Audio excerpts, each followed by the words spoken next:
যে এক সমুদ্র সফরে তামিম আদ-দারি বের হলো ৩০ জন মানুষ নিয়ে।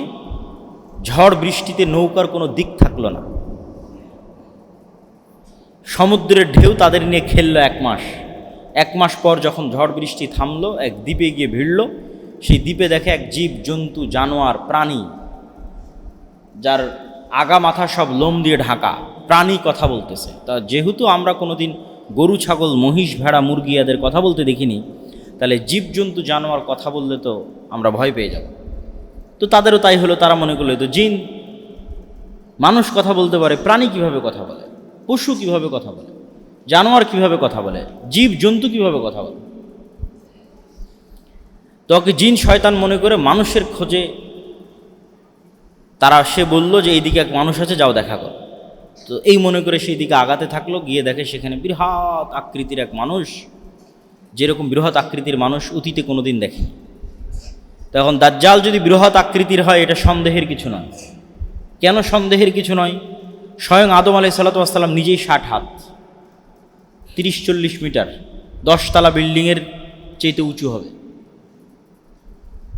তো আদম আলাইহিস সালাতু ওয়াস সালাম নিজে যদি এখন আমার সামনে উপস্থিত হয়, তো আমি বিশ্বাস করতে পারবো না। তাহলে আদমের সন্তান দাজ্জাল বৃহৎ আকৃতির হতেই পারে, অস্বাভাবিক কিছু না, অসম্ভব কিছু না। মানে কেউ কেউ এরকম যুক্তি দেয় যে না, দাজ্জাল কিভাবে এত বিশাল আকৃতির হতে পারে, অতএব দাজ্জাল মানে আমেরিকা, অতএব দাজ্জাল মানে ChatGPT AI। এগুলো ভুয়া কথা, এগুলোর কোনো ভিত্তি নাই। দাজ্জাল আদমের সন্তান, মানুষ, কেমনে বিশাল আকৃতির হতে পারে? আদম নিজেই তো বিশাল আকৃতির। আদমই যদি আলাইহিস সালাতু ওয়াস সালাম আমার সামনে বিশ্বাস করতে পারবো, তাহলে তার সন্তান বিশাল আকৃতির হতেই পারে। তো দাজ্জালের সাথে তামিম আদ-দারির যে সাক্ষাৎ, সেই সাক্ষাতে দাজ্জাল 4টা প্রশ্ন করেছে। বুহায়রা তাবারিয়া, নাখলাবিয়াল উম্মি। বুহায়রা তাবারিয়া, lake of Tiberias, sea of Galilee, এটা ইসরায়েলের সীমানার মধ্যে। এখন বাইবেলের বর্ণনা অনুযায়ী ঈসা আলাইহিস সালাম সব মুজিজা এখানে দেখাতেন, এই জন্য ইউরোপ আমেরিকার সব খ্রিস্টান এই সমুদ্র বা এই লেক, এই হ্রদ, এই খাল, এই বিল দেখতে আসে। আর নাখলে বাইসান, এটা হচ্ছে ইসরায়েলের একটা শহর, বাইত শিয়ান, যেখানকার খেজুরের বাগানের কথা বলা আছে। আর আইনে জোগার, এটা হচ্ছে ডেড সি, জর্ডানের সীমানার কাছে ডেড সির অতি নিকটে একটা জায়গা, স্প্রিং অফ জোয়ার, যেটাও বাইবেলের বর্ণনা অনুযায়ী লূত আলাইহিস সালামকে যেখানে আশ্রয় দেওয়া হয়েছিল সেটা। ফলত এটাও খ্রিস্টানদের কাছে খুব পবিত্র, খ্রিস্টানরা এটাও দেখতে আসে। তো এই 3টা প্রশ্ন করেই দাজ্জাল কি বলছে, 3টার সাথে পানির কানেকশান আছে। পানির সাথে দাজ্জালের কি রহস্য আল্লাহ ভালো জানে। সি অফ গ্যালিলি, সেটাও পানি। নাখলে বাইসানে মানুষ পানি দিয়ে খেজুর চাষ করে কিনা, ওখানেও পানি। আর আইনে জোগাড়ে পানি আছে কিনা, এটাও পানি। আর 3টাতেই দাজ্জাল বললো যে এগুলো সব বাদ হয়ে যাবে, থাকবে না। ওই সি অফ গ্যালিলিতেও পানি থাকবে না, এটাতেও পানি থাকবে না, ওই নাখলে বাইসান ওখানেও খেজুর চাষ হবে না।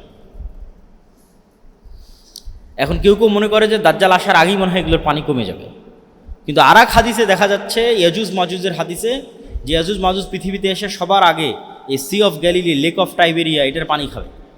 তো পানি যদি দাজ্জাল আসার আগেই শেষ হয়, তাহলে ইয়াজুজ মাজুজ পানি কই পাবে?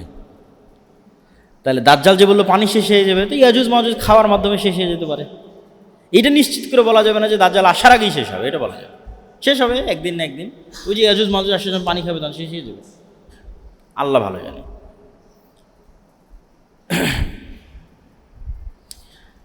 তো দাজ্জালের এই ফিতনা থেকে ঈসা আলাইহিস সালাতু ওয়াস সালাম যখন মুমিন এবং মুসলমানদের মুক্তি দিবেন, তখন আল্লাহ ঈসা আলাইহিস সালাতু ওয়াস সালামকে বলবে, যেই নবীর হাতে পৃথিবীর সবচেয়ে বড় ফিতনা ধ্বংস হলো, সেই নবীকে আল্লাহ বলবেন যে এখন যারা বের হবে তার সাথে তুমিও পারবে না।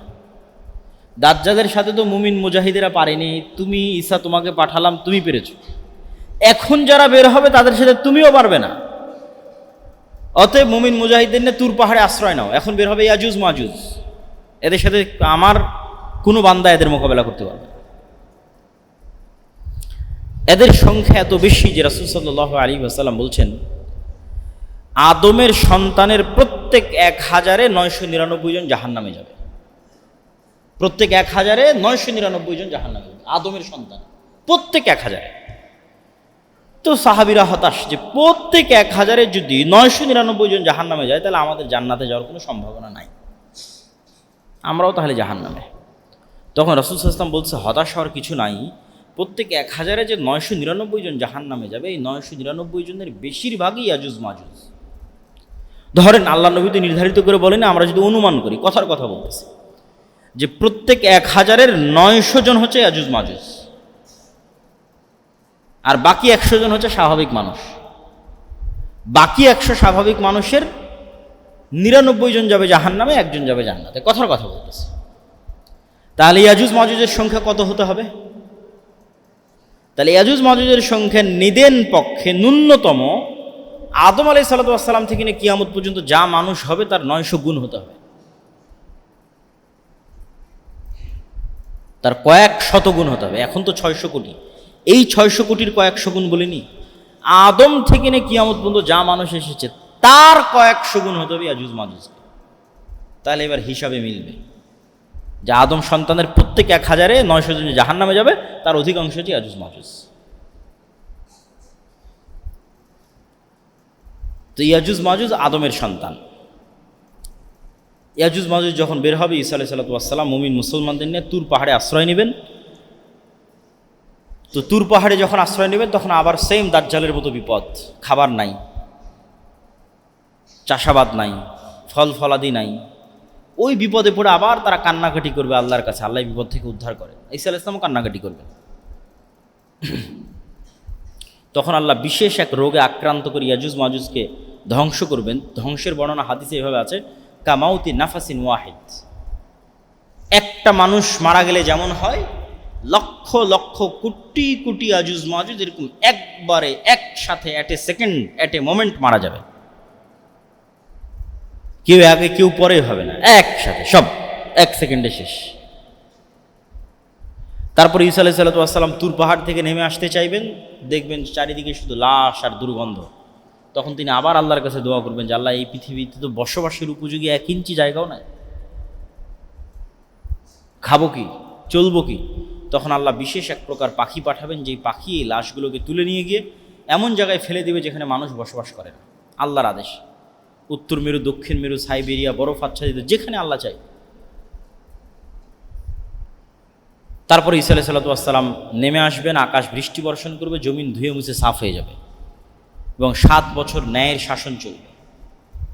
এই ন্যায়ের শাসনের পর এক মৃদু বাতাসে ঈসা আলাইহিস সালাম সহ মুমিন মুসলমান সবাই মারা যাবে, শুধু ফাসেক ফাজের থাকবে। এই ফাসেক ফাজেরদের মধ্যেই যত হাদিস আপনারা শুনেছেন যে আল্লাহর নাম নেওয়ার কেউ থাকবে না, কোরআন পড়ার কেউ থাকবে না, লা ইলাহা ইল্লাল্লাহ বলার কেউ থাকবে না, কুকুর শ্রীগালের মতো খোলা মাঠে জেনায় লিপ্ত হবে, এগুলো এখন, তার আগে নয়। ঈসা আলাইহিস সালামের আগে এগুলো নয়। ঈসা আলাইহিস সালামের আগে মানুষের ঈমান এমন লেভেলে পৌঁছে যাবে, এমন লেভেলে পৌঁছে যাবে যে তারা দাজ্জালের ফিতনাকেও মোকাবেলা করতে পারবে। মুসলমানদের ঈমান এত উঁচুতে পৌঁছে যাবে যে দাজ্জাল বের হওয়ার আগে মুসলমানরা সব বিজয় করে নেবে। এই ভারত বলেন, মসজিদে আকসা বলেন, তুরস্ক বলেন, ইউরোপ বলেন, সারা বিশ্ব মুসলমানরা বিজয় করে নেবে। যখন মুসলমানদের বিজয় অভিযান ঠেকাতে পারবে এরকম কোনো শক্তি পৃথিবীতে বাকি নাই, না ইহুদিদের না খ্রিস্টানদের, তখন এবার রাগের মাথায় দাজ্জাল বের হবে। তাহলে যেই মুসলমানেরা সারা পৃথিবী বিজয় করবে, সেই মুসলমানদের কাছে তখন নতুন কোনো নবী থাকবে না, নতুন কোনো কোরআন থাকবে না, নতুন কোনো হাদিস থাকবে না। এই কোরআনই যা আমরা পড়ছি, এই হাদিসই যা আমরা পড়ছি।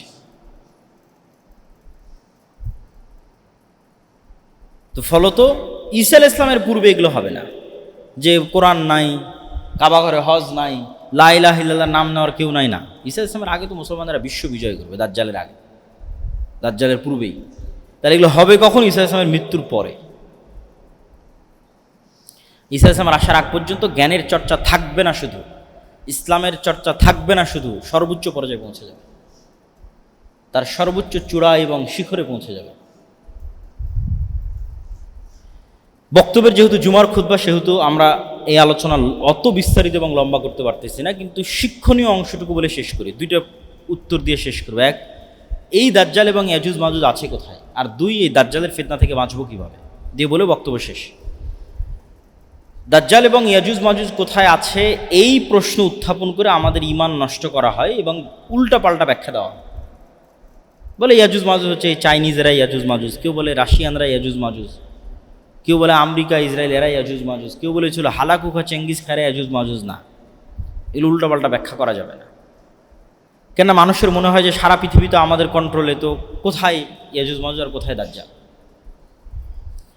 কিন্তু আপনি আশ্চর্য হবেন যে মানুষ মহাকাশ সম্পর্কে যতটুকু জানে, এই যে কয়দিন আগেও নাকি চাঁদ থেকে ঘুরে আসলো মানুষ এক সপ্তাহের মধ্যে, তো ওই মানুষদেরকে বলেন, নাসাকে বলেন যে তোমাকে চাঁদে যেতে হবে না, তুমি মাটির নিচে যাও। নাসা মাটির নিচে মাত্র 12 কিলোমিটার পর্যন্ত যেতে পারে। রাশিয়া, চাইনিজ এবং আমেরিকার সকল বিজ্ঞানীরা মিলে মাটির নিচে শুধু 12 কিলোমিটার ঢুকতে পারে। তারপরে আর কোনো যন্ত্রই টিকে না, সব আগুনে জ্বলে পড়ে ছারখার হয়ে যায়। ওরকম কোনো যন্ত্রই আর আবিষ্কার হয়। তাহলে মানুষ মহাকাশে যত দূর গেছে ঠিক তার উল্টা চিত্র মাটির নিচে। কিচ্ছু জানে না মানুষ মাটির নিচে কি আছে, কিছুই জানে না। 12 কিলোমিটারের পরে কি আছে মানুষ জানে না। আর জানার শক্তি এবং ক্ষমতার কনফিডেন্সও মানুষের নাই, বিজ্ঞানীদের নেই। ঠিক মানুষ মহাকাশে যত দূর গেছে তার উল্টা চিত্র মহাসমুদ্রে।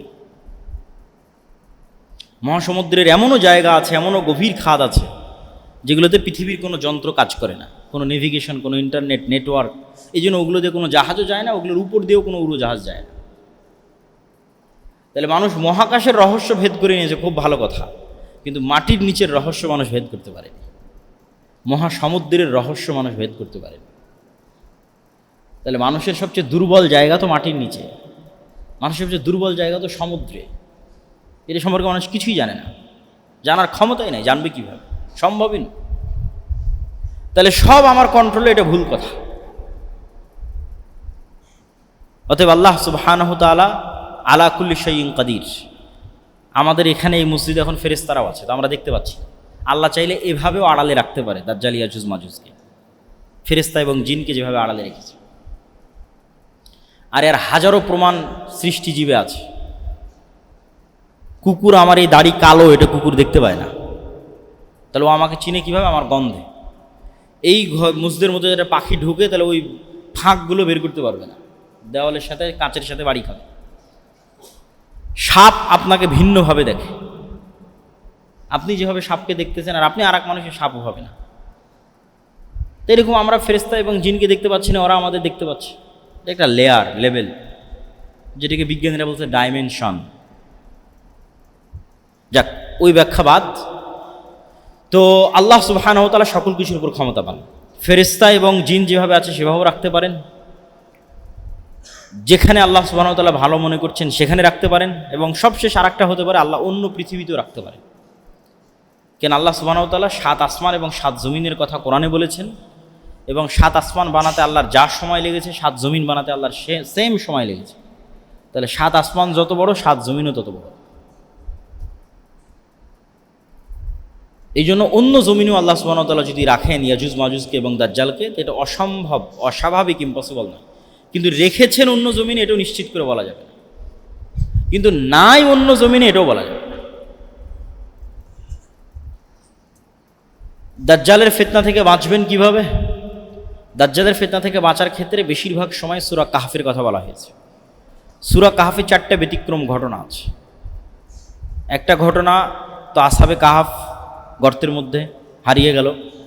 একটা ঘটনা জুলকারনাইন ইয়াজুজ মাজুজকে দেওয়াল দিয়ে ঘিরে দিল, এগুলো সূরা কাহফের ঘটনা।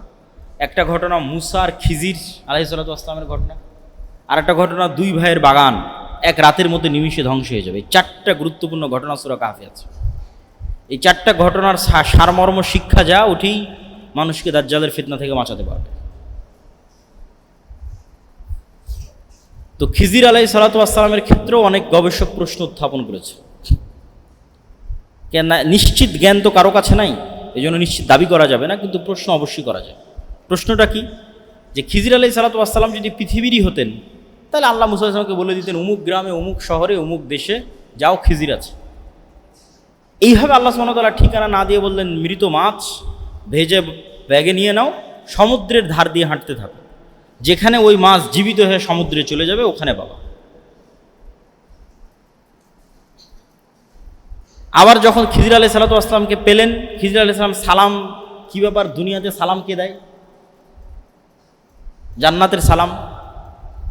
তুমি কোন মুসা? আমি নবী মুসা। তারপরে এমন সব অ্যাবনর্মাল ঘটনা ঘটতেছে যেগুলো পৃথিবীর ফিজিক্সে সম্ভব নয়। যেমন ওই মাছের জীবিত হয়ে সমুদ্রে যাওয়া ফিজিক্সে সম্ভব নয়, পৃথিবীর ল রেগুলেশনে। ঠিক এটাও সম্ভব নয় যে আপনি দেখবেন এই বাচ্চাটা বড় হয়ে ভবিষ্যতে তার বাপ মাকে হত্যা করবে, তাই অতীতে আমি ওই বাচ্চাকে জবাই করে দিচ্ছি। এটা খিজির আলাইহিস সালাতু ওয়াস সালাম মুসা আলাইহিস সালামের সামনে করেছে। তো খিজির আলাইহিস সালাতু ওয়াস সালাম এই পৃথিবীরই, এটা যেমন নিশ্চিত করে বলা যাবে না, ঠিক এটাও বলা যাবে না যে খিজির আলাইহিস সালাতু ওয়াস সালাম অন্য পৃথিবীর নন, এটাও বলা যাবে। তো সূরা কাহফের যে ঘটনাগুলো আছে, এই ঘটনাগুলোর সুরাহা পৃথিবী যখন ধ্বংস হবে, দাজ্জাল, ইমাম মাহদী, ইয়াজুজ মাজুজ যখন বের হবে তখন হয়ে যাবে। এই জন্য সূরা কাহফের কথা বারবার বলা আছে। সূরা কাহফে ইয়াজুজ মাজুজের কথা আছে, জুলকারনাইন ইয়াজুজ মাজুজকে বন্দী করে আসছে, ওগুলো মানুষ মিলাতে পারবে। এবং আল্লাহ সুবহানাহু ওয়া তাআলার সুন্নাত এমনই যে আল্লাহ সুবহানাহু ওয়া তাআলা যখন কোনো কিছু ঘটান, মুজিজা ছাড়া সব কিছু কোনো না কোনো একটা কারণের মাধ্যমে হয়, সিস্টেমে হয়। ইউসুফ আলাইহিস সালাতু ওয়াস সালামকে জেল থেকে বের করবেন, তাই জিবরাইল এসে জেলখানার মধ্যে থেকে বের করে নিয়ে যায় দিল, এটা না। কোনো একটা ঘটনা ঘটতেছে, ঘটনার প্রেক্ষাপটে ইউসুফ আলাইহিস সালাম জেল থেকে বের হচ্ছে। ইউসুফ আলাইহিস সালাতু ওয়াস সালামকে কুয়া থেকে উঠাতে হবে, তাই ফেরেশতা কুয়া থেকে উঠিয়ে দিল, এটা না। কোনো একটা ঘটনার প্রেক্ষাপটে ইউসুফ আলাইহিস সালাম কুয়া থেকে উঠতেছে। সাধারণত আল্লাহর সুন্নাত এমনই, মুজিজা যেগুলো ঘটে সেগুলোর কথা বাদ দিলে। তো সেক্ষেত্রে দাজ্জাল আসলে একদিন 1 বছর হবে, একদিন 1 মাস হবে, একদিন 1 সপ্তাহ হবে, এটা এমনিই হবে, এটা আল্লাহর সুন্নাতের সাথে যায় না। বরং কোনো ঘটনাক্রমে হবে, কোনো ঘটনার ধারাবাহিকতায় হবে, এটাই সুন্নাতের সাথে যায়। সেই ঘটনা এমন ভয়াবহ ঘটনা যে ওই ঘটনার চাপ সামাল দিতে সূর্য আর পৃথিবীর স্বাভাবিক হতে সময় লাগবে, একদিন লাগবে 1 বছর, একদিন লাগবে 1 মাস, একদিন লাগবে 1 সপ্তাহ, তারপরে এরা স্বাভাবিক হতে পারবে, আবার আগের 24 ঘন্টার যে দিন রাত সেটাতে ফিরে যেতে পারবে। ঘটনা এত ভয়াবহ ঘটেছে যেই ঘটনার ভয়াবহতার পাল্টা প্রতিক্রিয়া সামাল দিতে এখন একদিন হবে 1 বছর, একদিন হবে 1 মাস, একদিন হবে 1 সপ্তাহ, তারপর আবার স্বাভাবিক অবস্থায় ফিরে গেছে। সেই ঘটনা কি সেটা আমরা জানি না, কিন্তু সেটা ভয়ঙ্কর ব্যতিক্রম কোনো ঘটনা। যদি ওইভাবে হয় তাহলে আল্লাহর সুন্নাতের সাথে মিলে। আল্লাহ সাধারণত এইভাবেই ঘটান।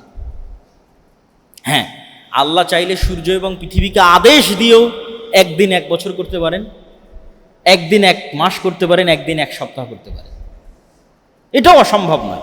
কিন্তু সাধারণত আল্লাহ এমন করেন না। সাধারণত কোনো ঘটনার ধারাবাহিকতায়, পরিপ্রেক্ষিতেই, প্রেক্ষাপটে এগুলো ঘটতে থাকে।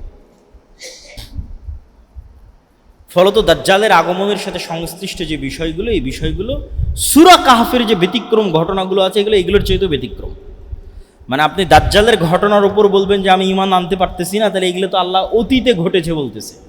মানে ইয়াজুজ মাজুজকে অতীতে জুলকারনাইন দেখে এসেছে এবং এক জায়গায় বন্দি করেছে, এটা অতীতে ঘটা ঘটনা। সময়ের আপেক্ষিকতা আপনি বিশ্বাস করতে চাচ্ছেন না? আসহাবে কাহফের সময়ের আপেক্ষিকতা তো অতীতে ঘটে গেছে, 309 বছর। তো সূরা কাহফের এই ঘটনাগুলোর প্রতি আমাদের ঈমান যত মজবুত হবে, আমাদের বিশ্বাস যত মজবুত হবে, পরকালের প্রতি আমাদের ঈমান যত মজবুত হবে, এবং সবচেয়ে বড় কথা যেটা বলে বক্তব্য শেষ করে দেবো, খুতবা শেষ করে দেবো, ঈসা আলাইহিস সালামের আগমন, দাজ্জালের আগমন, ইমাম মাহদির আগমন, ইয়াজুজ মাজুজের আগমন, এগুলোর চেয়েও বড় ঘটনা হচ্ছে কোরআন এবং মুহাম্মদ সাল্লাল্লাহু আলাইহি ওয়াসাল্লামের আগমন। কেন? নতুন কোনো কোরআন তখন আসবে না। ঈসা আলাইহিস সালাম এই কোরআনের উপরে আমল করবে, রাসূল সাল্লাল্লাহু আলাইহি ওয়াসাল্লামের এই হাদিসের উপরে আমল করবে। তাহলে আসল ঘটনা কিন্তু আগেই ঘটে গেছে। এই কোরআন, এই হাদিসকে কাজে লাগিয়ে মুসলমানেরা এমন লেভেলে যাবে যে বিশ্ব বিজয় করবে। তাহলে কবে কি হবে, কবে কি ঘটবে, এটা চিন্তা না করে ওই কোরআন তো আমাদের কাছেই আছে। দাজ্জাল যেই নবীকে মানতে বলেছে, তামিম আদ-দারিকে, ওই নবীর হাদিস আমাদের সামনে আছে। তাহলে আমাদের কাজ কি? ওই কোরআন এবং ওই হাদিসের উপর আমল করা। এবং কিয়ামতের যে ফাইনাল ধ্বংসের চিত্র সেটাও মোটামুটি আমরা জানি, কিন্তু কিয়ামতের পূর্ব মুহূর্তের যে ফিতনাগুলো, এগুলো সম্পর্কে আমরা কিছু জ্ঞান আজকে অর্জন করার চেষ্টা করব, যদি আল্লাহ সুবহানাহু ওয়া তাআলা তৌফিক দেয়। ইনশাআল্লাহ। তো কিয়ামতের পূর্ব মুহূর্তে সংঘটিত ফিতনাসমূহ, রাসূলুল্লাহ সাল্লাল্লাহু আলাইহি ওয়াসাল্লাম একটি হাদিসে বলছেন, উউদুদ সিত্তাম বাইনি ওয়া বাইনাল কিয়ামাহ। কিয়ামতকে কিন্তু কোরআন মাজিদে কিয়ামত যতবার বলা হয়েছে তার চেয়ে বেশিবার বলা হয়েছে ইয়াউমুল আখির, ইয়াউমুদ্দিন, কোরআন এবং হাদিসে। যেমন সূরা ফাতিহায় আমরা বলি আলহামদুলিল্লাহ রাব্বিল আলামিন আর রহমানির রহিম মালিক ইয়াউমিদ্দিন, এটি কিয়ামতের দিন। এবং কোরআন এবং হাদিসে বেশি ব্যবহার হয়েছে আল ইয়াউমুল আখির, শেষ দিন। শেষ দিন কেন? ওই দিন সময় শেষ হয়ে যাবে, তারপরে সময় প্রবেশ করবে এক অনন্তকালের জগতে। এখনকার যে সময়, এই সময় আপেক্ষিক, আমাদেরকে সময়ই হত্যা করতেছে, সময়ই ধ্বংস করতেছে। আমরা সময়ের মধ্যে আসতেছি, সময়ের মধ্যেই চলে যাচ্ছি। আমরা কেউ দিনাজপুরেও বসবাস করি না, তেঘরা বিরলও বসবাস করি না, সময়ে বসবাস করি। এই তেঘরা বিরল 500 বছর আগেও ছিল, আজও আছে, কিন্তু 500 বছর আগে যে ছিল সে নাই। তাহলে ও তেঘরা বিরলে ছিল না, ও একটা টাইমের মধ্যে ছিল। ওই টাইম চলে গেছে, ওইও চলে গেছে। আমরাও একটা সময়ের মধ্যে আছি, কোনো স্থানে না। সময় চলে যাবে, আমরাও চলে যাবো। এই স্থান তো থাকবেই, যতদিন আল্লাহ চাইবেন ততদিন থাকবে। তাহলে মানুষের জীবন মানে আসলে মানুষের সময়, মানুষের হায়াত মানে মানুষের সময়। কিন্তু এই সময় যেই দিন শেষ হয়ে যাবে, সময় যেই দিন প্রবেশ করবে, এমন এক দিনে যেই দিন আর শেষ হবে না, যেই সময় আর শেষ হবে না। তাহলে ইয়াউমুল আখির, শেষ দিন, সময়ের শেষ দিন, চলমান যে সময় আছে। তারপরে মানুষ প্রবেশ করবে এমন এক সময়ে যে সময় আর শেষ হবে না, অনন্তকাল। জান্নাত, জাহান্নাম, পরকাল, অনন্তকাল।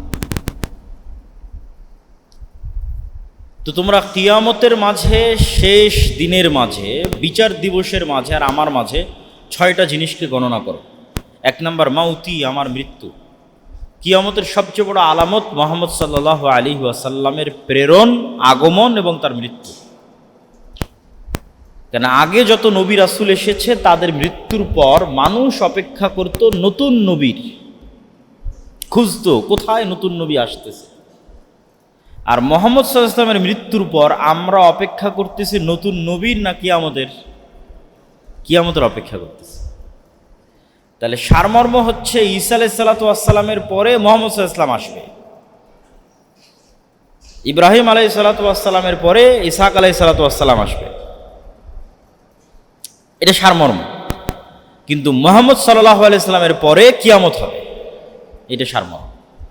তাতে 5 দিন পরে হোক, 10 দিন পরে হোক, 5 বছর পরে হোক, 5000 বছর পরে হোক, কিন্তু কথা এটাই, মুহাম্মদ সাল্লাল্লাহু আলাইহি ওয়াসাল্লামের পরেই কিয়ামত।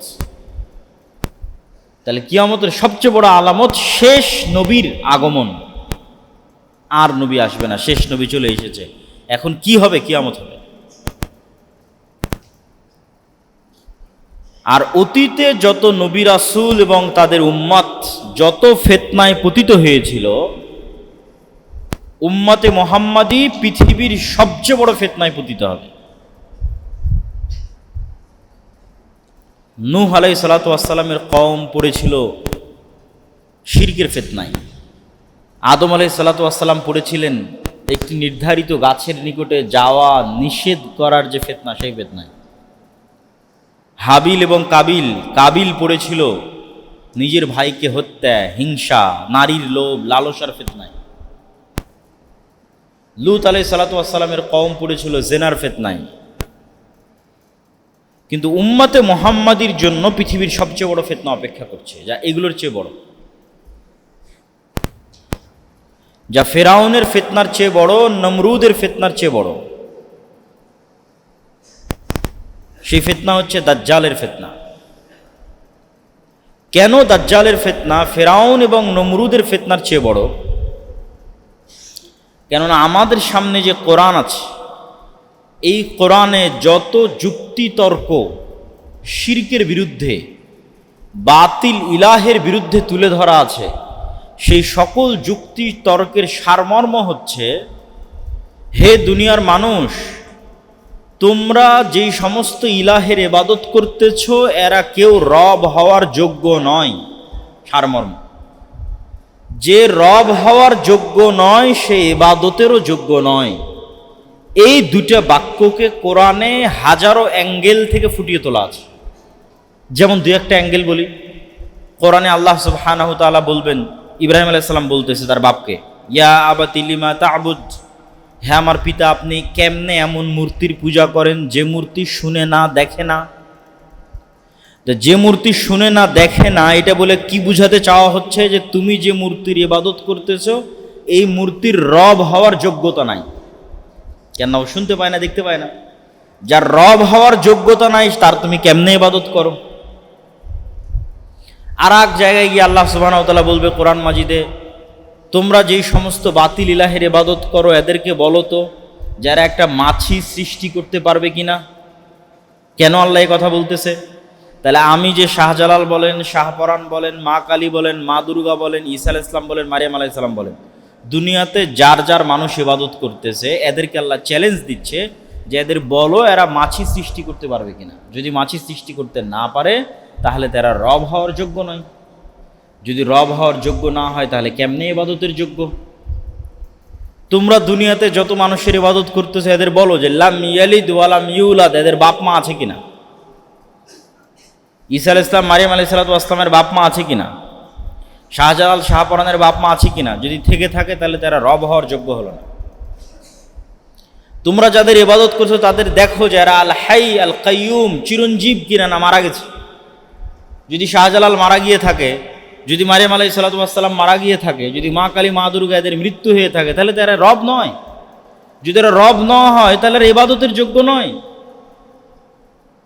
বলতে বলতে আল্লাহ সুবহানাহু ওয়া তাআলা কোরআন মাজিদে এমনও বলেছে যে তোমরা যাদের ইবাদত করছো এদের বলো যে এরা পৃথিবীর অতটুকুর মালিকানা দাবি করতে পারে কিনা যতটুকু খেজুরের বিচির উপরে যে পাতলা আবরণ আছে পরল, এই পাতলা আবরণ যতটুকু এতটুকুর মালিকানা এরা দাবি করতে পারবে কিনা।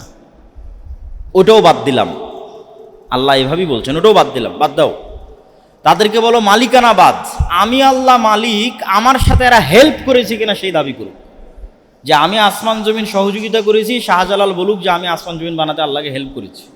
ঈসা আলাইহিস সালাম, মারিয়াম আলাইহিস সালাম বলুক যে আমি আল্লাহকে আসমান জমিন বানাতে সহযোগিতা করেছি, আমি বৃষ্টি বর্ষণ করতে আল্লাহকে সহযোগিতা করেছি। মা কালী, মা দুর্গা বলুক যে আমি আল্লাহকে সহযোগিতা করেছি। মালিকানা বাদ দিলাম, আমার মালিকানা হেল্প করেছে কিনা সেটা দাবি করতে পারবে না। তাহলে চতুর অ্যাঙ্গেল থেকে আল্লাহ সুবহানাহু ওয়া তাআলা এটা প্রমাণ করতে চাচ্ছেন যে তোমরা যাদের ইবাদত করতেছো এদের মধ্যে রব হওয়ার গুণ নাই। যার মধ্যে রব হওয়ার যোগ্যতা নাই সে ইবাদতের যোগ্য নয়। তো এত কিছু বলেও তো মানুষকে হেদায়েত করা যাচ্ছে না। পয়েন্টটা বুঝেন কেন দাজ্জালের ফিতনা ভয়ঙ্কর, এখন আমি আসিনি। এত যুক্তি দিয়েও মানুষকে হেদায়েত করা যাচ্ছে না। মানুষ শাহজালালের কবরেই যাচ্ছে, ঈসা আলাইহিস সালামের মূর্তির সামনেই সিজদা করতেছে, মা কালী, মা দুর্গার মূর্তির সামনেই সিজদা করতেছে। তাহলে রবের ন্যূনতম যোগ্যতা না থাকার পরেও মানুষ ফেরাউনের ইবাদত করেছে। রব হওয়ার ন্যূনতম যোগ্যতা না থাকার পরও মানুষ নমরুদের ইবাদত করেছে। রব হওয়ার ন্যূনতম যোগ্যতা না থাকার পরও এবং আল্লাহর এত যুক্তি তর্কের বিপরীতে গিয়ে মানুষ এই সমস্ত বাতিল ইলাহের ইবাদত করতেছে। তাহলে যেই দিন এমন ব্যক্তির আবির্ভাব হবে যে রবের প্রমাণ দিয়ে দিবে যে আমি রব, প্রমাণ নাও। আসমানকে আদেশ করবো, আসমান বৃষ্টি বর্ষণ করবে। জমিনকে আদেশ করবো, জমিন ফসল উৎপাদন করবে। যদি বলি আসমান বৃষ্টি বর্ষণ করিও না, করবে না। যদি বলি জমিন ফসল উৎপাদন করো না, তাহলে করবে না। তাহলে সেই দিন মানুষের কি হবে? কেন দাজ্জালের ফিতনা ভয়াবহ এটা যদি আমি বুঝাতে না পারি তাহলে সেটা আমার ব্যর্থতা।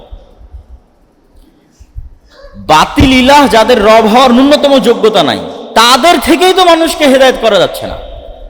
তাহলে যেই দিন এমন শক্তি আসবে যে রবের ক্ষমতা নিয়ে আসবে, ওর থেকে মানুষ কেমনে নিজের ঈমান বাঁচাবে? শাহজালাল তো মানুষকে দেখায়নি যে আমি আকাশ থেকে বৃষ্টি বর্ষণ করতেছি আমার আদেশে, তাও তো ওখানে গিয়ে মানুষ পূজা দিচ্ছে।